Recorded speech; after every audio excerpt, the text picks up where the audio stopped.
ভাই অফিসে যে পরিমাণ কাজের চাপ দম ফালাইতে পারি না। কাজের জ্বালায় ঠিক মতো খাওয়া দাওয়া করতে পারতাছি না।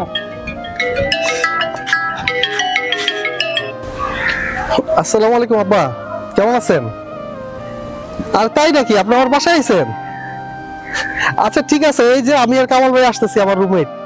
আপনি খাওয়া দাওয়া করেন। ও বেশি সময় নাই। আচ্ছা তাহলে তাড়াতাড়ি খাওয়া দাওয়া করে বাসার গেটে আসেন, আমিও বাসায় ঢুকতেছি, এই 5 মিনিট লাগবে আর। আচ্ছা ঠিক আছে, জি আসসালামু আলাইকুম। বাসায় আমার আব্বা এসে, তাড়াতাড়ি যাই দিব, চলেন। আব্বা কি ব্যাপার, জরুরি কিছু? তোর মায় ফোন করছিল, ওই রিমার পরীক্ষা আর কি কি কাজে যেন 1000 টাকা লাগবে। 3000 টাকা মাস শেষের দিকে? কামাল ভাই আপনি একটু আসেন তো আমার সাথে। ভাই আপনি আমার একটু হেল্প করেন না, আব্বা এসে পড়ছে।